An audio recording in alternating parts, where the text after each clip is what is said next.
Chut Watto. It's a Star Wars reference. Pika likes the old Star Wars movies. None of that Disney stuff. Yuck. Bah, pooey. Yeek. Why would you do that to me?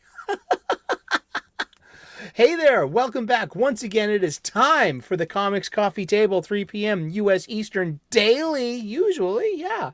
Pull up a chair, grab a cup of whatever it is you're shoving under your nose today there, precious pal. Sizzle chest, chowder head, turkey pockets, however you identify in the grand spectrum of humanity on planet Earth and beyond. Pre-recorded but filmed before a live studio audience of my stuffed animals. From our Boston studios comes the Comics Coffee Table, where we take a break together. We leave the real world's problems over there just for a few moments in our busy day. We come together, we pull up a chair at our very own Comics Coffee Table, and we enjoy each other's company, and we talk about comics, funny books, serials, graphic novels, trade paperbacks, superheroes, independent comics, sequential art, paper, ink, covers, cover price, snugs, backing boards, short boxes, long boxes. The list goes on and on. This is our hobby, and we love to talk about it. Cheers. Thank you so much for coming by. The coffee table was always where my friends and I would hang out and congregate and chill out and have some time together.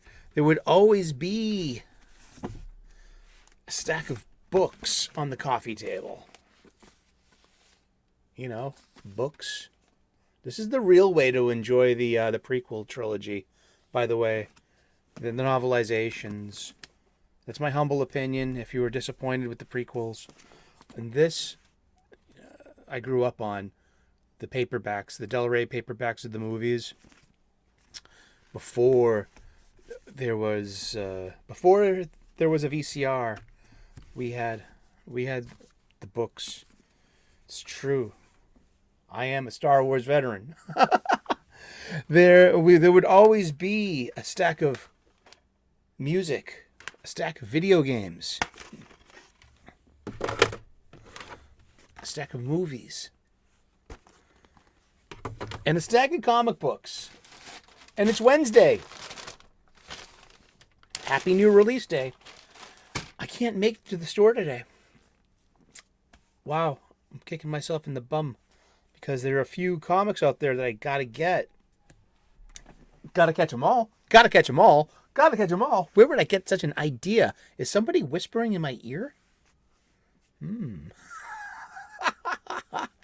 But today it's New Release Wednesday, and there are 133 different periodicals one could purchase from your local comic book shop, according to the LeagueofComicGeeks.com new release page.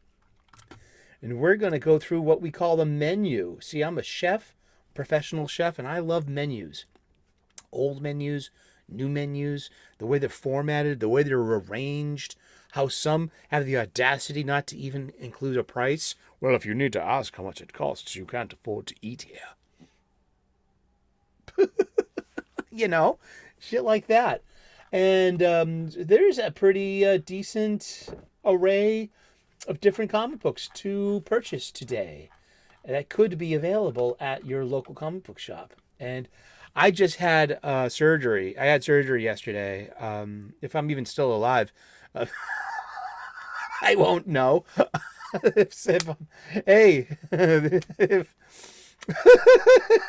But really,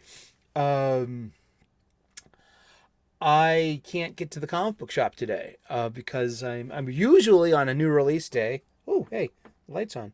We're like this right now. I'm just out of work. I've got to the local comic book shop in my village square, and we're talking in the live chat right now. What am I grabbing off the shelves? What am I avoiding? How many issues of City Boy and of Spirit World am I counting with glee that I'm not going to spend my money on? You, Greg Pak and Alyssa Wong, you punks.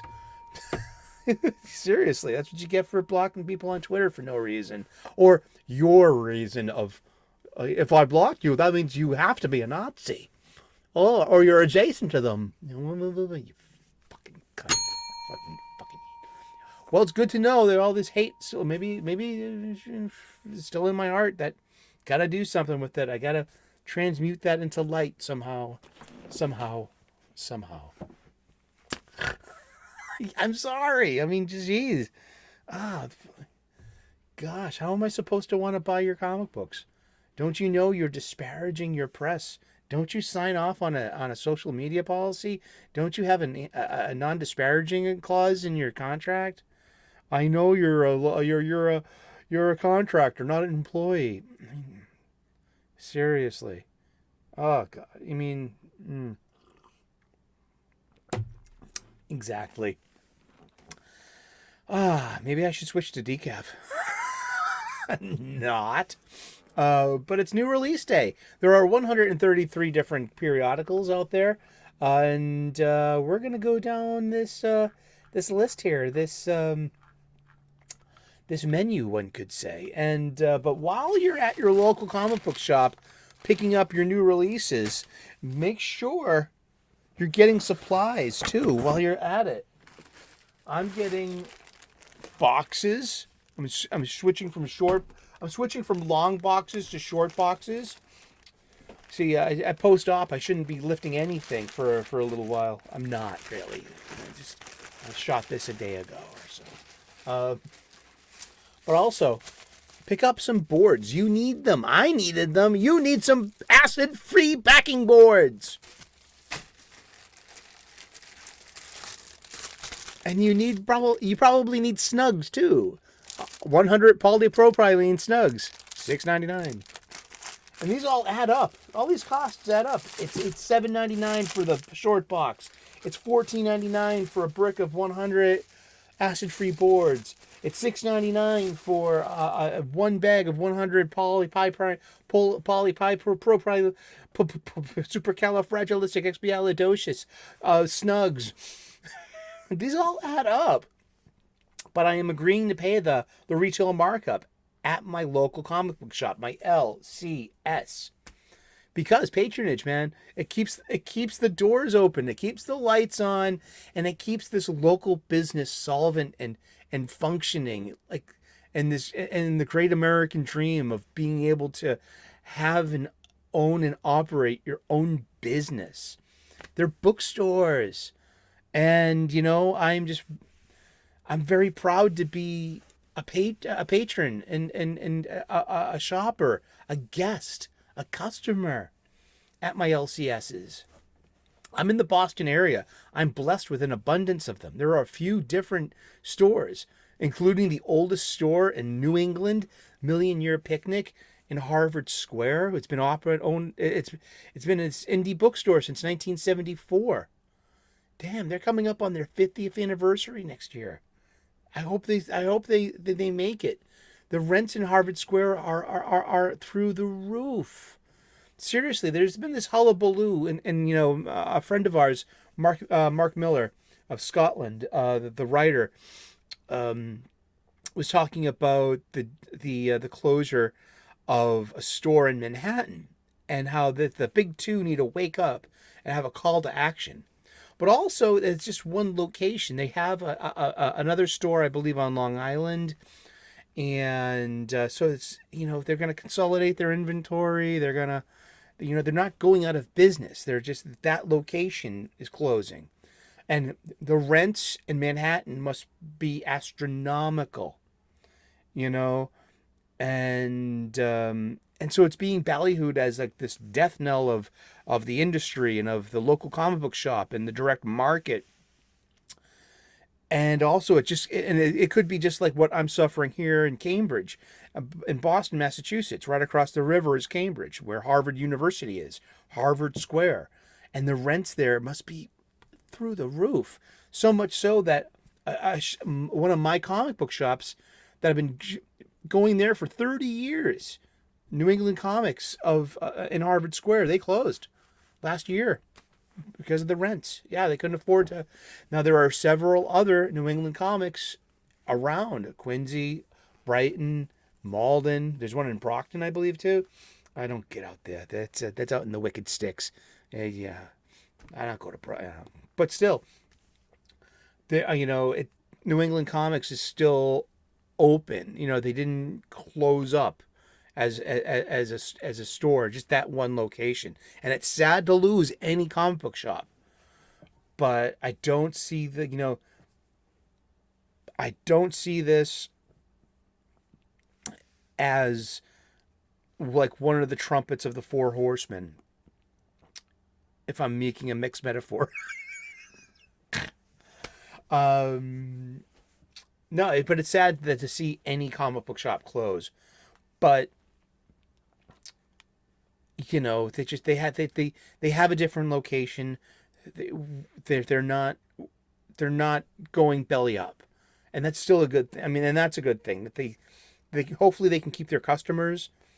And and it's kind of weird because something like Midtown Comics only gets like bigger in a way because they got that primo real estate in Times Square as like this mothership store, and it's just like this go-to place. And so it does. How many local comic book shops are left in Manhattan, on the island of Manhattan? We're not even talking about boroughs or Long Island.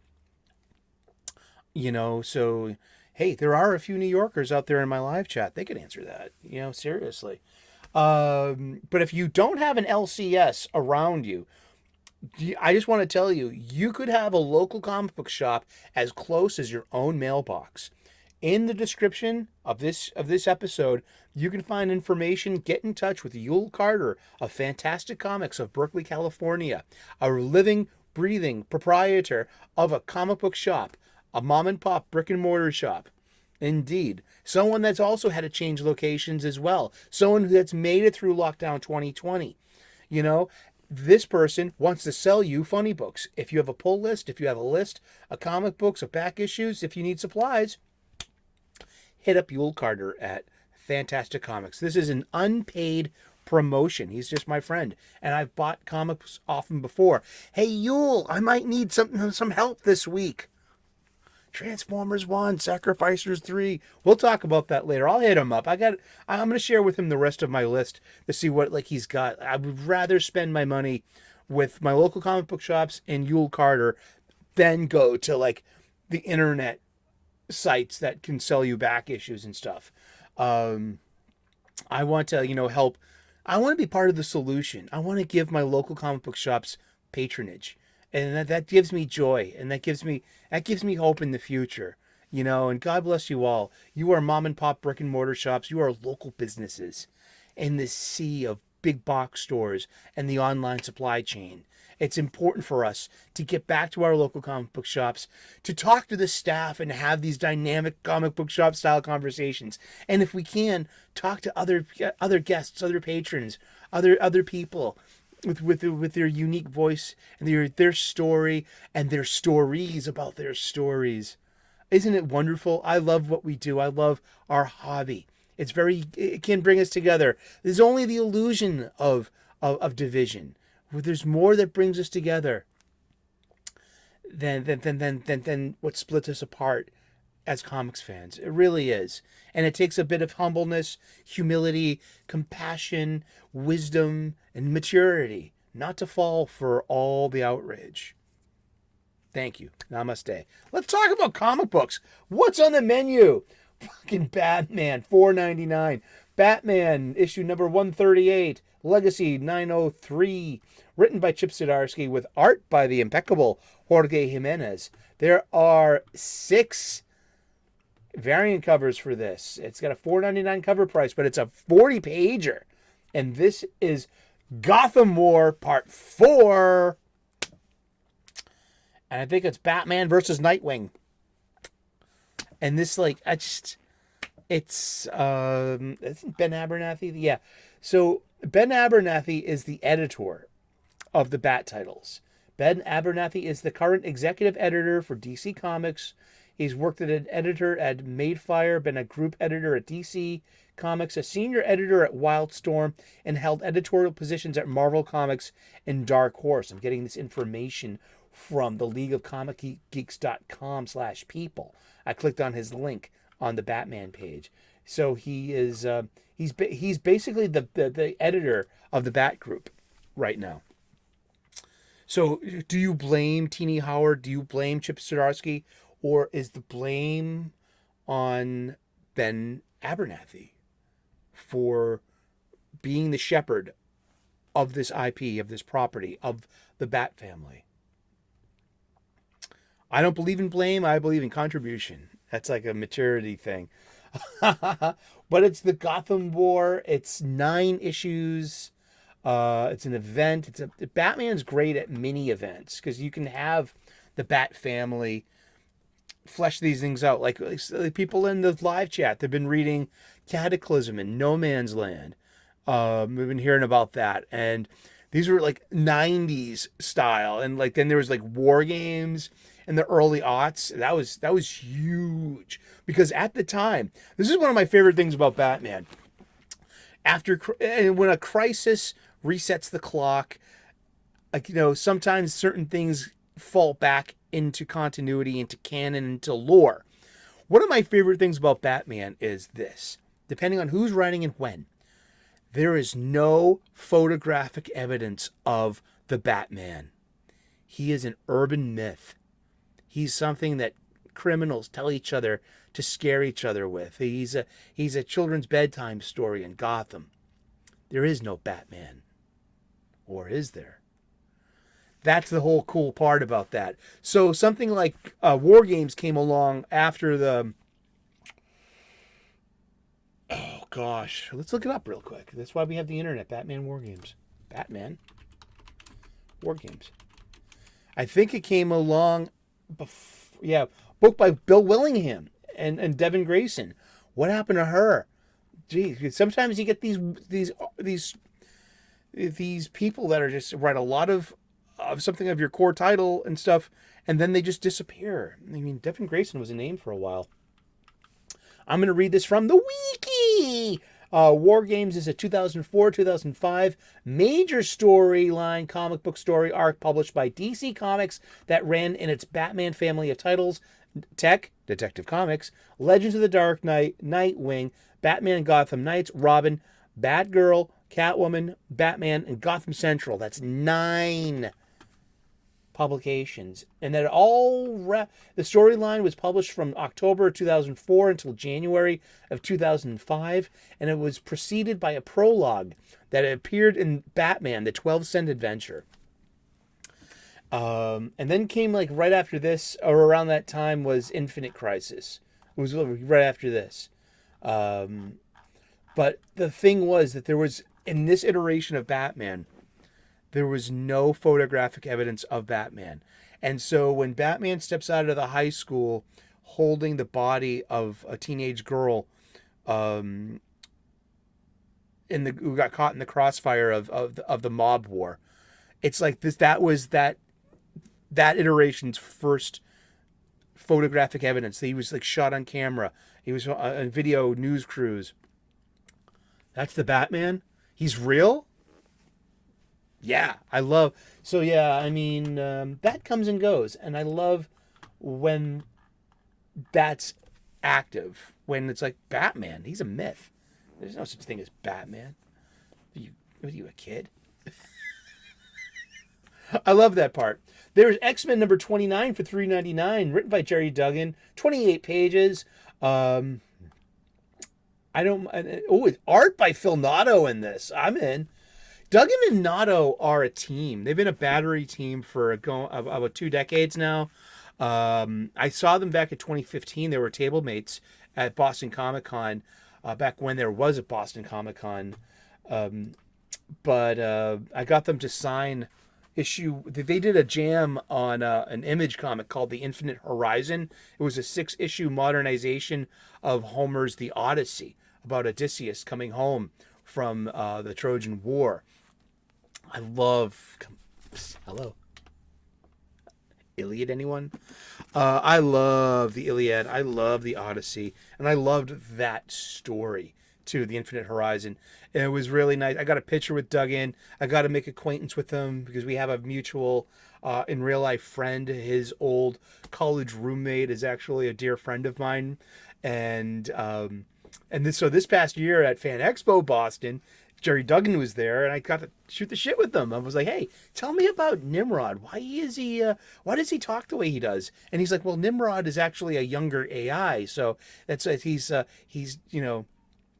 that's like because Nimrod's been using doesn't sound like Nimrod. He's been using like contractions and he's jokey, and." And that was cool to ask the creator, to ask the current writer. See, I don't mind Duggan as much as most people does. I've got a few, issues with his issues. Let's look at X-Men Green #1, or let's forget about it. But still, Jerry Duggan, Phil Noto, great. Use the baseball parlance of the terms: the battery, the pitcher, and the catcher. They set the tone. They set the tempo of the game. They make the calls. And I've been enjoying what I've been reading too. I've been reading in my pirate stack. I've been reading X-Men, Invincible Iron Man, and most of the X-Men titles too. And some of them are actually okay. And I'll read that. I'm not going to buy it. There's Immortal. Excuse me. Immortal X-Men #16, $3.99 cover price. 3 variant covers, written by Kieran Gillen, and sure, yeah. X-Force #45, $3.99, 28 pages, written by Ben Percy, and it's just more of post Fall of X, it's Fall of X. It's post Hellfire Gala, where everything went to pot, where the X-Men got destroyed by the Orcus organization. There's Poison Ivy #15, written by G. Willow Wilson. It's $3.99, 32 pages, and Swamp Thing's in it. Or is that no? It's Killer Croc. Oh, sorry. And that's got 5 variant covers. Fantastic Four #12, $3.99, 28 pages, written by Ryan North. These are usually just one and dones. It's been really interesting. I've actually really enjoyed the last issue of this, and so I came onto this late. So I'm looking. It's Legacy #705, issue #12 in this current volume. And I would love to give this a spin. Hopefully that's in my pirate stack, in my pirate chest. Arg. I am a Star Wars veteran, and I hate you, Greg Pak. Fuck you, Greg Pak. Yeah, he blocked me on Twitter for adjacency or oversensitivity or ideology, or because I'm on a list of bad persons. I am a Star Wars veteran. This is Darth Vader #39. Star Wars Darth Vader #39, part of the Dark Droids mini event, as we were just saying about the Bat family of titles. Well, the copious amount of Star Wars titles is we're having the Dark Droids mini event. The dark side of the Force or something is taking over droids everywhere, and it's up to Yeah. And so, I'm sorry, Greg Pak. Screw you. I don't have anything to say about you besides that. And I'll probably read that, and I'll probably hate it. Ghost Rider Annual #1. I doubt that. $4.99 for 36 pages. It's the Hood. It's the Hood's Infernal Halloween. It's Ben Percy. Artist Danny Kim. 1 variant cover. See, Ben Percy's all over at Marvel, man. They're just he's part of the bullpen, man. Let's see. There's Shazam #4 that I'm going to miss. I've been buying that. It's with art by Dan Mora, writer Mark Waid, and I barely like it. I'll be honest with you. I'm buying it to buy it. I don't know why I might drop it soon. It doesn't satisfy me. It's not satisfying. I think it's cute because we got dinosaur aliens, we've got gorillas, We've got Shazam's, and it's jaunty. It could be read before, kids could like it. That's fun.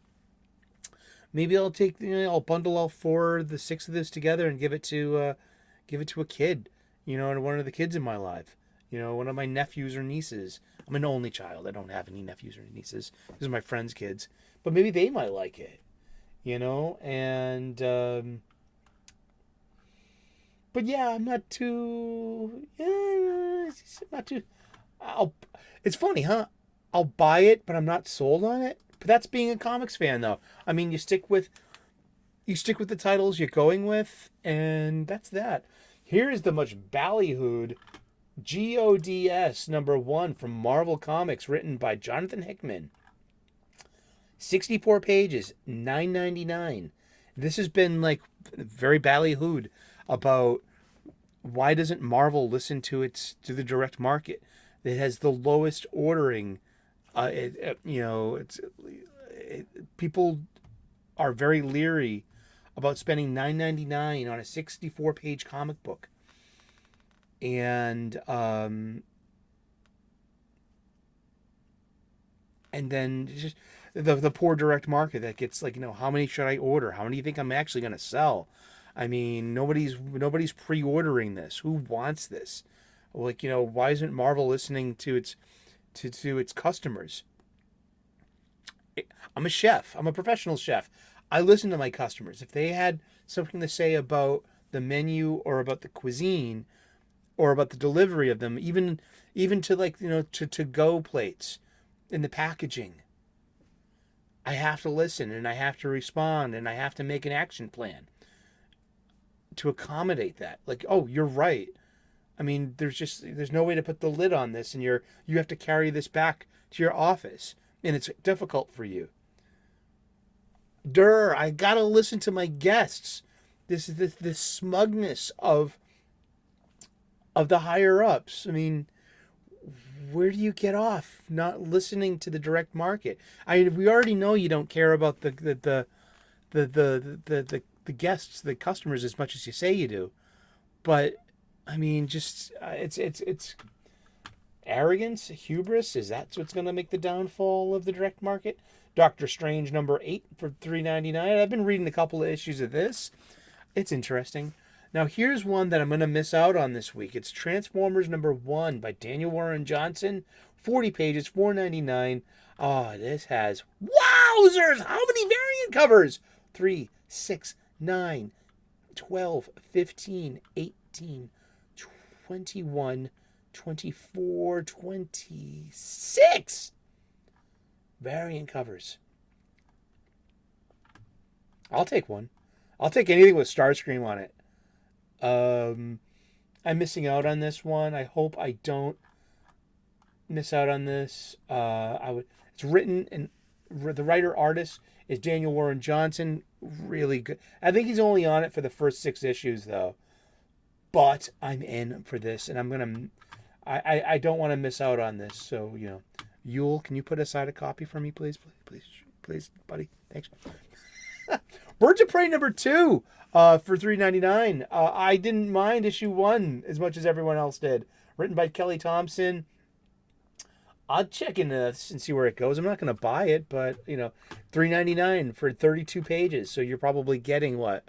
Unless that page thing is inflated to have that, like last week, every issue had preview pages of the upcoming Justice League versus Kong versus Godzilla that's coming out. So you had like 5 extra pages plus a full page ad for Sergeant Rock versus the Army of the Dead.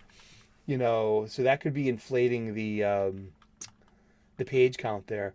There's King Spawn #26. Sold for $2.99 for 24 pages. Written by Todd McFarlane himself. And he's selling his Funnybooks for $2.99. And people like this. I've never been a big Spawn fan. Never. It's not my cup of tea. But I respect the hell out of it. I really do. There's Star Wars Bounty Hunters #39. Part of the Dark Droid series. Dun dun dun. $4.99 For 28 pages, you're only going to get, what, 22, 23 pages of story and art for $4.99. There we go. It's coming any day now. It's actually breathing heavy. Joker, The Man Who Stopped Laughing, number 11. Matthew Rosenberg.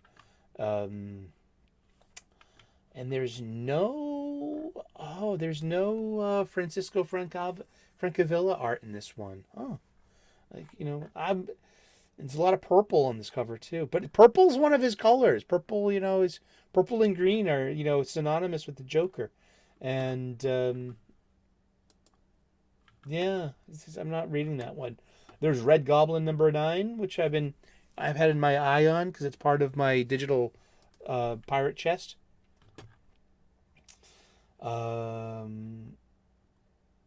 Yeah, Normie Osborn, the Red Goblin. Oh yeah, it is what it is. Let's see. There's Blue Beetle number 2, and a new volume for Jaime Reyes. Walking Dead Deluxe number 72. Peacemaker Tries Hard number 6. Sure. But Sacrificers number 3. I've read this on an advanced copy already. I love Sacrificers by Rick Remender. There's art by Max Fiumara and beautiful colors by Dave McKeag. There are 3 variant covers. There's a Cliff Chiang. I would love to get the Cliff Chiang variant cover of this. Yes, because I have the other 2 I have are variant covers, and this is quality. This is good comics. I'm here for that. I'm here for good comics. Black Panther number 5. I've really enjoyed the past few issues of Black Panther, written by Eve Ewing. We've got a penciler. Yeah. It doesn't say inker. Oh. But it goes right from a penciler to a colorist, though. But yeah, I've been enjoying Black Panther for the past couple of issues. It was nice to just hop into. Now we have Aliens Annual number 1, as opposed to Aliens Annual number 1 that I got last year. You got to work on that numbering there, Marvel. These issue number, it's not whatever. So it's Alien Annual number 1, written by Declan Shalvey, who he's been writing the core Alien thing. This is $5.99, 36 pages. And it's just one good thing about Alien as an annual, it's usually a one and done, and I enjoy those a lot better than the serialized monthly. It's Fire and Ice. Welcome to Smallville, issue number 2. For girls, by girls, with girls in mind. 2 variant covers.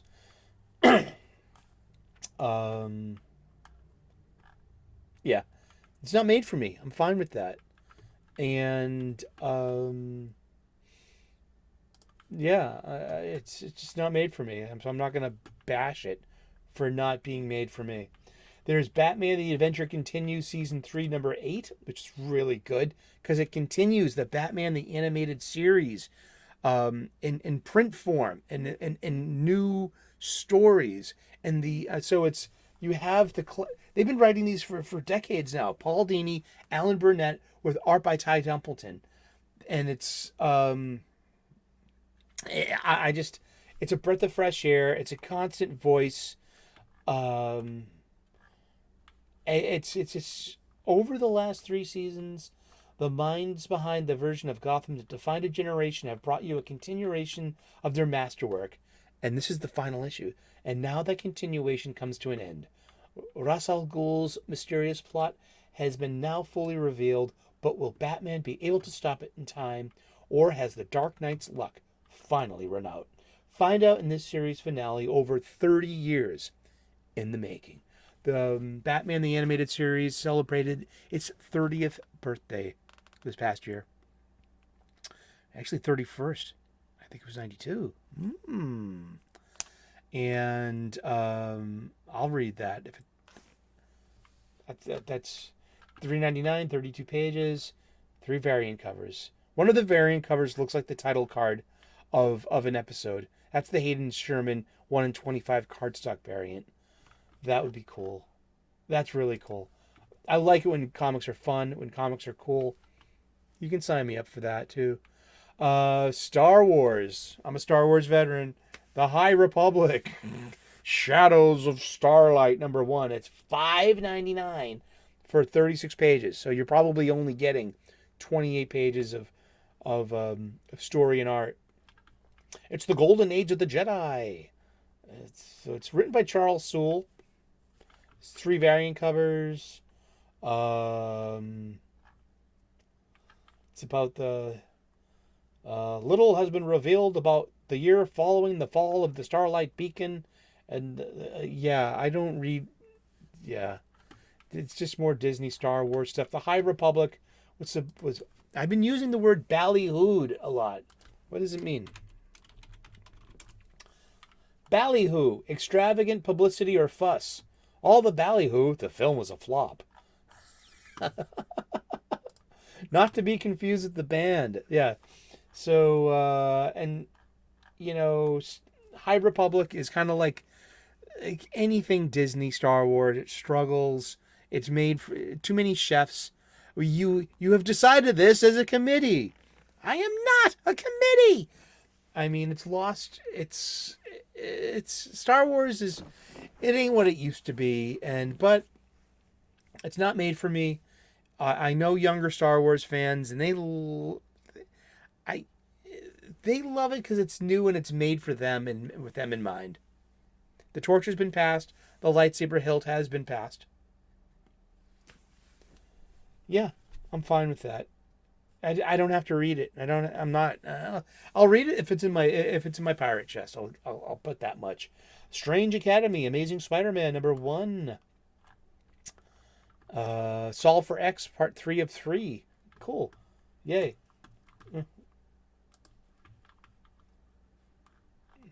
Let's see. There's Captain Marvel Dark Tempest #4. I'm so glad I dropped this. It's written by Innocenti. At least she makes Carol Danvers likable. And it's kind of the Carol Danvers I remember. But besides that, it's all purple and it's all social justice. And I mean, yeah. I'm glad I tried. I keep reading. I would buy it if it was good. I bought the first issue and put it down. I've read 2 and 3. I'll read 4 if it's in my pirate chest. But, let's see. DC's Ghouls Just Want to Have Fun #1. Whatever that. Well, it is October. And so you got all of these like Halloween themed stuff coming out the woodwork. So the Enfield Gang Massacre #3. $3.99, 32 pages, 1 variant cover. I got a digital copy of this, and I love the color palette in this, and it's pretty darn good. Everyone's really raving about this, and it deserves it. It's Image Comics. And check it out. It is that good. Plot Holes #2 is coming out. I'll pick that up. Because I love Sean. I love Sean Gordon Murphy. He's very approachable, really cool dude. I've met him a bunch of times at the cons. And I'm always happy to see him. And I'm always happy to talk to him for a few minutes. But here we go. Scooby-Doo, Where Are You? From DC Comics, #124. 32 pages. Its cover price is $2.99. Exactly. It's just... So Scooby-Doo and Looney Tunes, they get sold for $2.99. And I would like to just pick this up off the shelf and see who this is marketed to see if they have any other ads besides house ads. such as the regular DC Comics does? Or do they actually take the chance and market to who they know is going to be buying their books?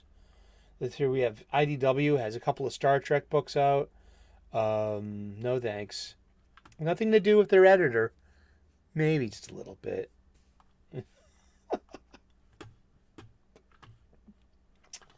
Let's see. Anything else?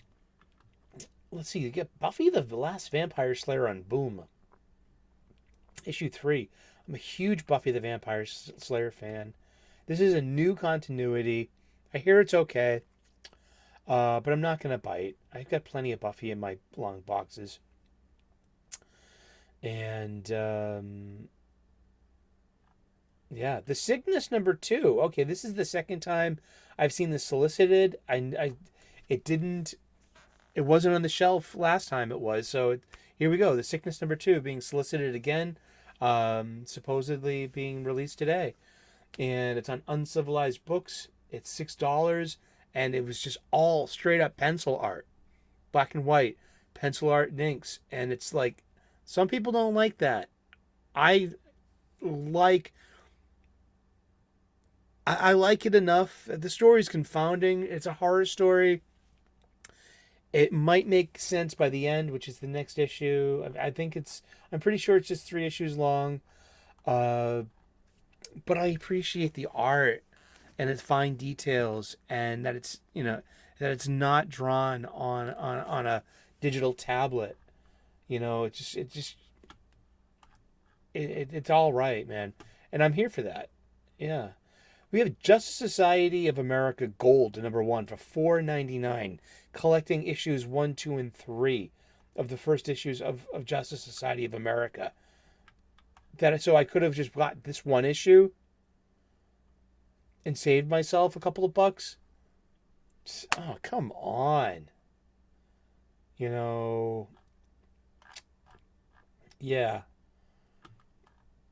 Yeah, so $4.99 for 72 pages. Just republishing the new JSA's numbers 1, 2, and 3. Ugh. That's it, and then there's a the new Golden Age special edition for $4.99 to go along with that as well, because that ties in, because there's going to be a new Sandman #1, because there's going to be preview pages of Wesley Dodds the Sandman #1, Alan Scott the Green Lantern #1, and Jay Garrick the Flash #1. Oh well. Sometimes you feel hosed when it comes to comics. Anything else? Was there anything else? Vampirella, love your covers. Dynamite, Sheena, Queen of the Jungle, love your covers, but yeah, that's all you got are covers. I think. Count Dante #3. I solicited it again. I see this solicit. This is like the third time I've seen it solicited. I would really like to get this too. I enjoyed 1 and 2. Yeah, and that's it. That's pretty much it this week. Of the 133 serialized periodicals one could get from the local comic book shop, we've perused our menu. I know that there are a couple out there that I would like to get, specifically Transformers #1. I don't want to miss that one, but I can't make it to the comic book shop today. I'm recovering from a hernia procedure I got yesterday. I'm fresh from surgery. I'm going nowhere. I'm hanging out at home today, eating leftover pizza. I'm laid up. If I survive the procedure, of course. If he survived. Well, Calrissian, he's alive and in perfect hibernation. Oh boy. Well, thank you so very much. We're the Comics Coffee Table. We talk about comic books every day, 3 p.m. U.S. Eastern, daily. Bring whatever you're drinking. Grab a cuppa. Pull up a chair and join us. We talk about comic books. Thank you so very much. Happy new release day. I hope you let us know in the comments section. What are you picking up today? What are you avoiding? Are you putting any comics down Have you stopped buying something? Let us. I'd like to know which and why. Let us. That's part of the conversation. Thank you so very much. Like and subscribe if you haven't already. I would love to earn your subscription, and thank you so very much. God bless. Namaste. Good luck, and we will see you again in those funny pages. Ciao. Bye bye.